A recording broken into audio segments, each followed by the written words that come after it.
Hello students, I Rajeshwari Shirkanhalli welcome you all in Nagesh Karasgi Orchid School channel. Students, we are discussing chapter number 6, tissues. In the last session we have discussed about plant tissues. We have seen that in plants there are two types of tissues. They are meristematic tissues and permanent tissues. We have discussed about meristematic tissue, its need and its functions. Then permanent tissue is divided into simple permanent tissue and complex permanent tissue. In our previous sessions we discussed about simple permanent tissue, that is parenchyma, collenchyma and sclerenchyma. And in the last session we have discussed about complex permanent tissue. So what are complex permanent tissue? These are the tissues in which the cells are not similar. Even though they perform common function, but the cells are not similar like in simple permanent tissues.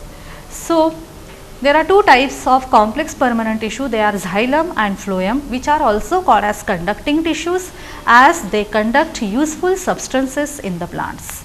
Xylem conduct water and dissolved salts and phloem conducts food. Xylem conducts the water and salts in only one direction, and whereas phloem conducts food in both the directions, in upward as well as in downward. After that we have discussed about the types of elements of xylem and phloem. What are the types of xylem? Tracheids, vessels, xylem parenchyma and xylem fibers. We have discussed their functions also. Then the types of elements in phloem are sieve tubes, companion cells, phloem parenchyma and phloem fibers. We have discussed their functions too. Today we will start with animal tissues.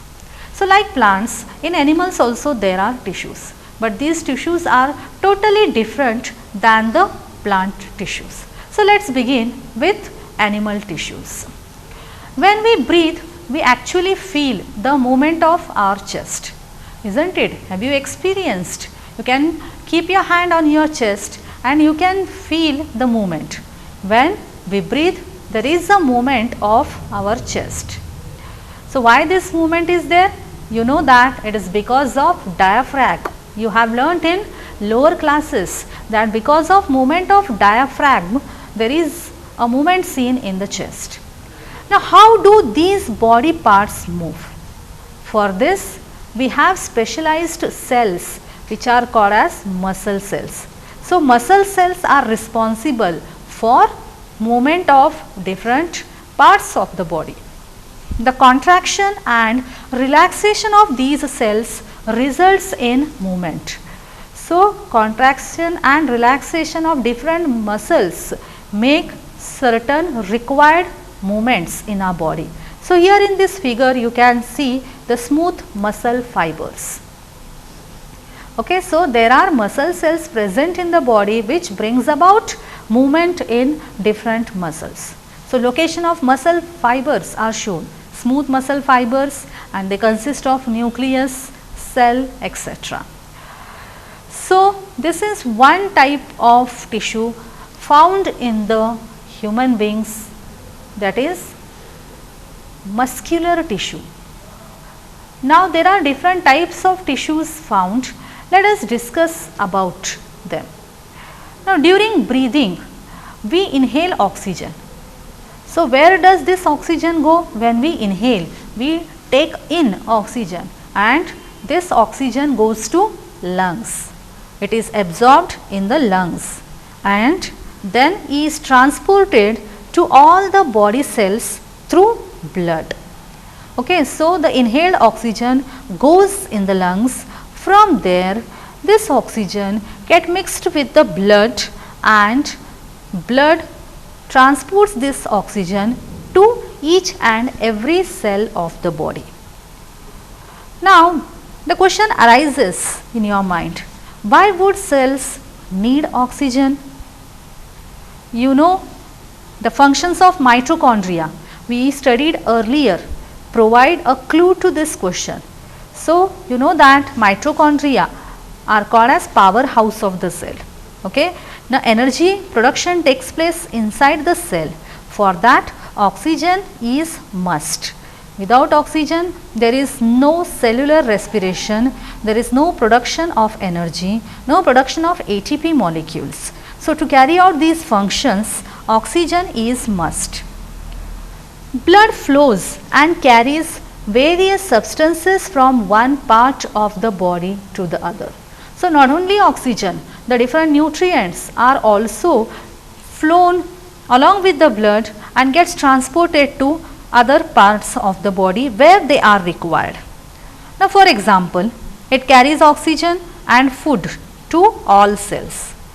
Similarly, it also collects wastes from all parts of the body and carries them to the liver and kidney for disposal. So useful substances as well as useless substances are carried by blood. So blood is again one of other important tissue. So blood and muscles are both examples of tissues found in our body. On the basis of the functions they perform, we can think of different types of animal tissues. So let us see which are the different types. First one is epithelial tissue, second one is connective tissue, third is muscular tissue, and fourth one is nervous tissue. So these are the four types of tissues found in our body. Blood is a type of connective tissue and muscle forms muscular tissue. So what is blood? It is one of the example of connective tissues. There are many connective tissues are present in our body like blood, bones, ligaments, then tendons, cartilage and so on. So they all are connective tissues. So blood is also an example of connective tissue, and whereas muscles of our body forms muscular tissue. So there are mainly four types: epithelial tissue, connective tissue, muscular tissue and nervous tissue. So we are going to discuss all these types of tissues one by one in detail. So we will start with first type of tissue, that is epithelial tissue. Let us see what is epithelial tissue. The covering or protective tissues in animal body are epithelial tissues. So the outer cover of the body and the tissues which give protection to different organs are all made of epithelial tissues. Epithelium covers most organs and cavities within the body. So all the organs get protection by their outer covering, which is made of epithelial tissues. It also forms a barrier to keep different body systems separate. You know that in our body there are different systems are present, which are those: digestive system, then circulatory system, nervous system, excretory system, reproductive system and so on. So all these systems are kept separately because of a presence of a barrier in between them, and this barrier is because of presence of epithelial tissues. Epithelial tissues forms a barrier. It also forms a barrier to keep the body system separate. The skin, the lining of the mouth, the lining of blood vessels, lung alveoli and kidney tubules are all made of epithelial tissue. Okay, you know, you are well familiar with the skin. So the skin is made up of epithelial tissue. Not only the skin, the lining of mouth, the lining of blood vessels, lung alveoli and kidney tubule, these all are made of epithelial tissue. Epithelial tissue cells are tightly packed and form a continuous sheet. So there are no spaces in between the cells of this tissue. They are very tightly packed and they form a thin sheet, a continuous sheet. They have only a small amount of cementing material between them and almost no intercellular spaces. So as I have told that these tissues are very tightly packed, that is why there are no intercellular spaces in between the cells of this tissue, but they have a small amount of cementing material.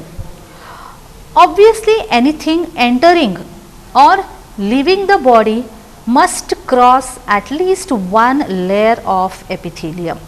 So, the entry and exit of different substances is through this epithelium.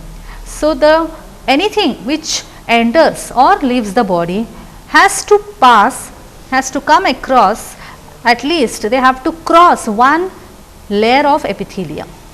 As a result, the permeability of the cells of various epithelia play an important role in regulating the exchange of materials between the body and the external environment, and also between the different parts of the body.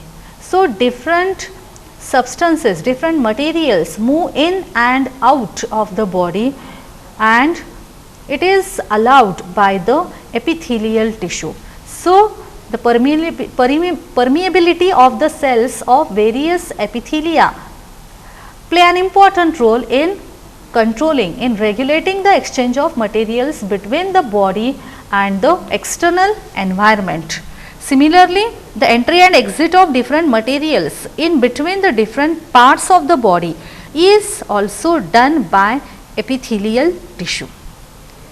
Now, regardless of the type, all epithelium is usually separated from the underlying tissue by an extra fibrous basement membrane. Okay, so, what type of epithelium is present? Regardless of that, there is one underlying tissue which has a fibrous basement membrane. Okay, in figure 6.9, different epithelia. Epithelia is the plural of epithelium. So, different epithelia are shown in the figure 6.9. So, they show differing structures that correlate with their unique functions. So, what functions they perform, based on that there are different structures found. Now, for example, in cells lining blood vessels or lung alveoli, where transportation of substances occurs through a selectively permeable membrane. So, in that case, there is a simple flat kind of epithelium is present, which is called as simple squamous epithelium. So, this first figure you can see, this is a flat thin sheet like structure is shown. This is called as simple squamous epithelium. Okay. So, that is the first type of epithelium. Simple squamous epithelial cells are extremely thin and flat, and they form a delicate lining. So, what is the structure of simple squamous epithelium? They are extremely thin and they are flat and they form a delicate lining. The esophagus and the lining of mouth are also covered with squamous epithelium. Okay, so, this squamous epithelium are present in the lining of mouth as well as in the esophagus. The skin which protects our body is also made of squamous epithelium. So, skin epithelial cells are arranged in many layers to prevent wear and tear. Okay, so, the epithelial tissue present in our skin is in many layers, so that during any cut or injury, if one layer get injured, then automatically other layers are there for the protection.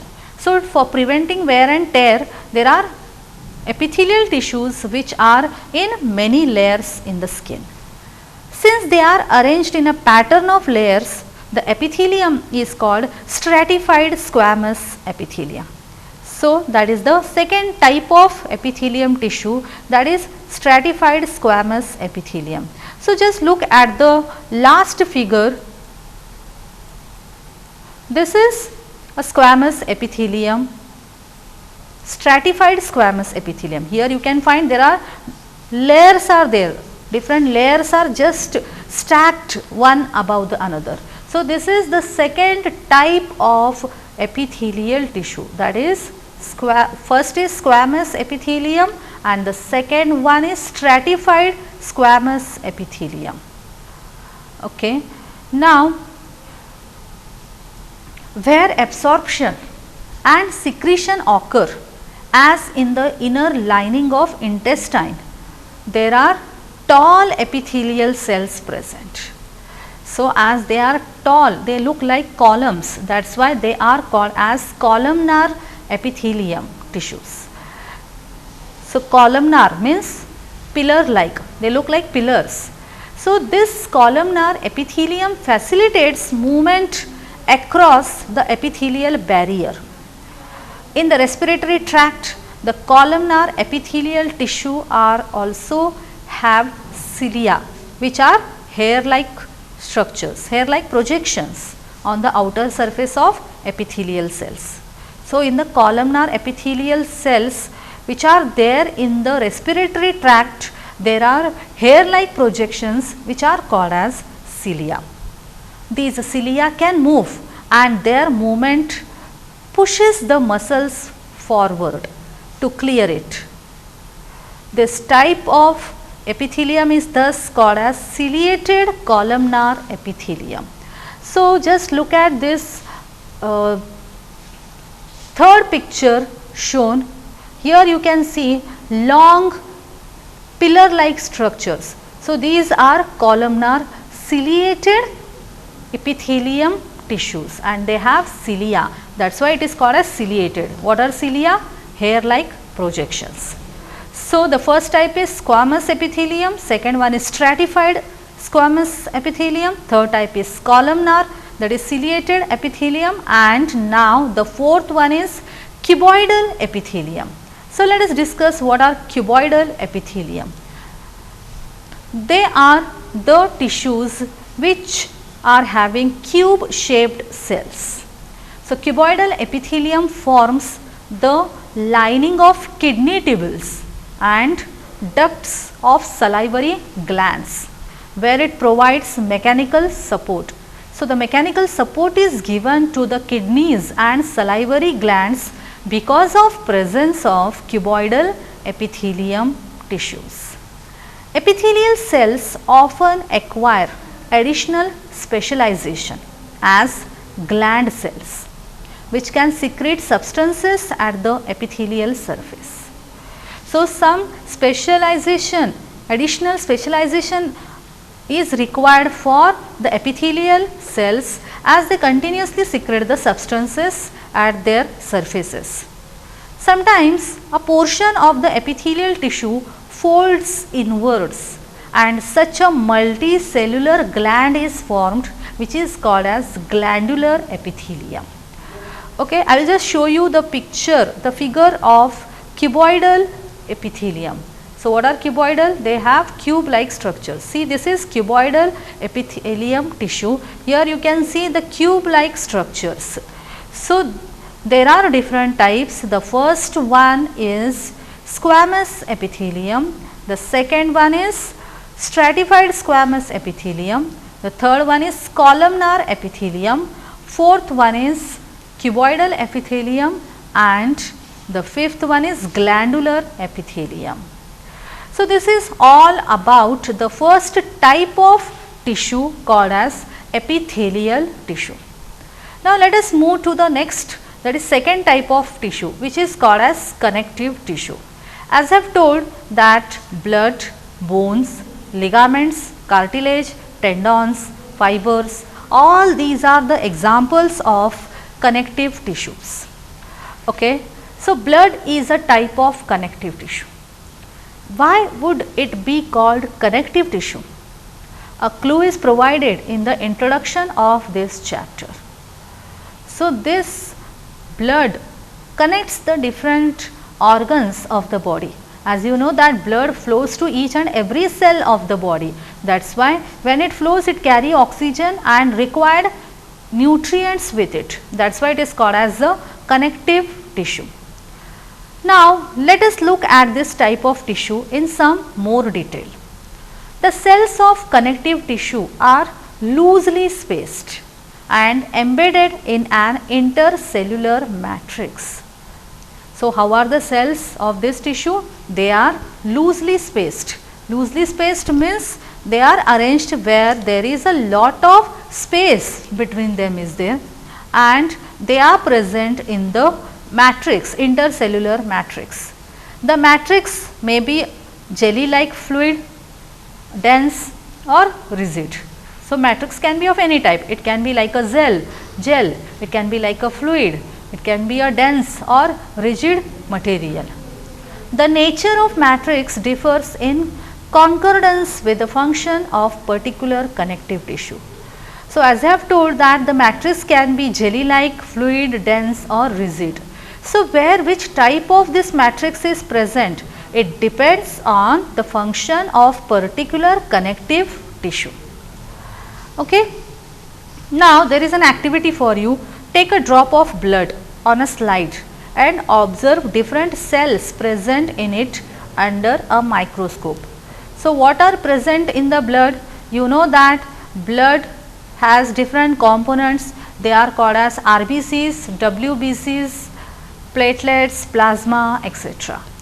So, blood has a fluid, means it is a liquid matrix called as plasma, in which there are red blood cells, in short called as RBCs, which are also called as red blood corpuscles, and white blood cells means WBCs, which are also called as white blood corpuscles are present. Similarly, there are platelets suspended. You know the functions of each one of them. The plasma contains proteins, salts and hormones. Blood flows and transports gases, digested food, hormones and waste materials to different parts of the body. So, blood is very important connective tissue. It transports, when it flows, it takes many things with it. It transports different gases. Gases means oxygen and carbon dioxide. So, it takes oxygenated blood, flows to different parts of the body, and deoxygenated blood flows to the heart back. You know that.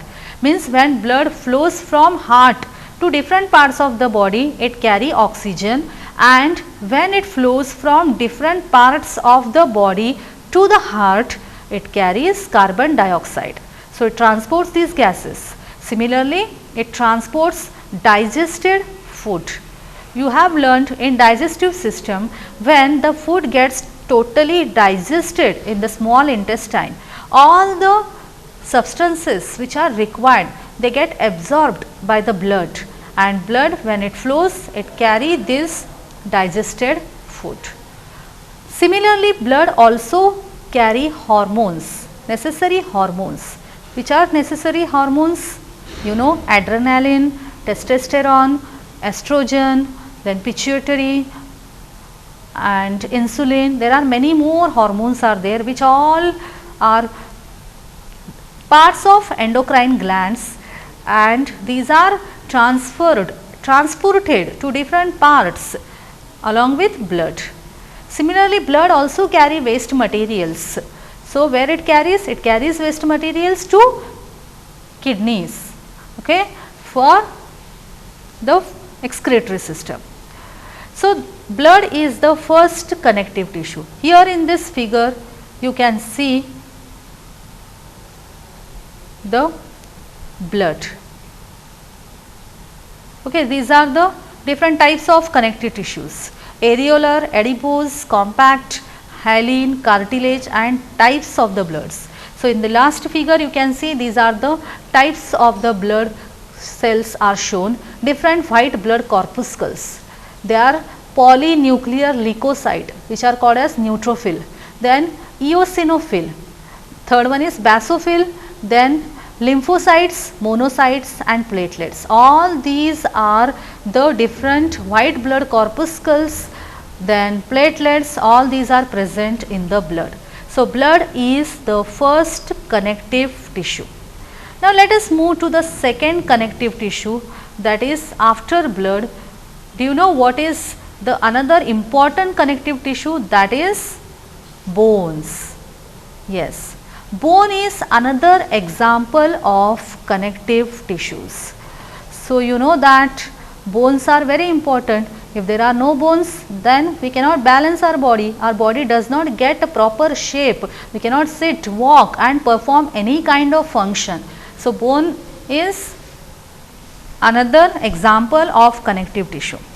It forms the framework that supports the body. Okay, this framework is called as the skeleton. Skeleton of the body is made of bones. So, it gives a framework and it supports the body. It also anchors the muscles and supports the main organs of the body. So, muscles gets relaxed and they get compressed because of presence of bones, as muscles are attached to the bones. Similarly, bones also support important organs of the body. It is a strong and non-flexible tissue. Okay, so bone is strong, and that is why even while playing and all, if you fall, you do not get any injury because bones are very strong. Similarly, they are non-flexible, means we cannot bend the bones. What would be the advantage of these properties for bone functions? As I have told that injury does not happen easily because of the strength of the bones and they are non-flexible. Bone cells are embedded in a hard matrix that is composed of calcium and phosphorus compounds. So, see here, blood has the matrix which is a liquid, a fluid, and whereas bone cells are embedded in the hard matrix which are made of calcium compounds and phosphorus compounds. Two bones can be connected to each other by another type of connective tissue called as the ligament. So, we have seen the first type of connective tissue is blood, then second one is bone, and now the third type of connective tissue is ligament. So, what is a ligament? It is the tissue which connects two bones. This tissue is very elastic. It has considerable strength. Ligaments contain very little matrix. So, what is a ligament? It is a very elastic tissue. It has considerable strength and very less matrix is present in this type of tissue. Then tendons are the fourth type of connective tissue. They connect bones to muscles and are another type of connective tissues. Tendons are fibrous tissues with great strength but limited flexibility. So, tendons is the next type of connective tissue. What they do? They connect bones to muscles. So, they are the another type of connective tissues. They are fibrous tissues with great strength and limited flexibility. So, students, today we have started with animal tissues. In this we have discussed that in the body there are mainly four type of tissues are there. Which are those four type of tissues? The first one is epithelial tissue, then connective tissue, the third one is muscular tissue, and the last one is nervous tissue. Out of these four, we have discussed about epithelial tissue. We have discussed its location and its importance. We have discussed about the functions of epithelial tissue. After that, we have started with second type of tissue, that is called as connective tissue. Okay, so the tissue which connects different organs with each other, that they are called as connective tissues. Blood, bones, ligaments, tendons and many other tissues are there which are called as connective tissues. We have discussed about blood. Blood has a liquid matrix. What is the function of blood? It carries oxygen to each and every cell of the body. Not only oxygen, it carries all the useful substances, all the nutrients, digested food. Similarly, it carries gases. Oxygen it carries from heart to different parts of the cell, and this blood is called as oxygenated blood. And it also carries carbon dioxide from different parts of the cell back to the heart, and this type of blood is called as deoxygenated blood. Blood also carries the waste materials along with it. So, blood is very important. What is the blood made of? It consists of different components. They are RBCs, WBCs, then it is embedded in plasma and there are platelets. You all are familiar with the functions of RBCs, WBCs and platelets. After bone, we have discussed about the second type of connective tissue, that is bones. Bones are very strong. They give framework to the body, means which we call it as skeleton, that is obtained because of presence of bones. So they are non-flexible, means we cannot bend the bones. If we try to bend the bones, they may break because of applying a lot of force. So bones are the second type of connective tissue. The third one is ligaments. What are ligaments? These are the tissues which connect two bones. So in between two bones there is a tissue which is called as ligaments. And the fourth tissue which we have discussed today is tendons. So tendons connect bones with the muscles. So in between the bones and the muscles there is a presence of tissue called as tendons. So we have discussed these four type of connective tissues, that is blood, bones, ligaments and tendons. Now there are some other connective tissues are there which we will continue in the next session. So students, it is expected to read all the concepts, mark important points, then form your own MCQs. Okay. So today here we will stop. Thank you.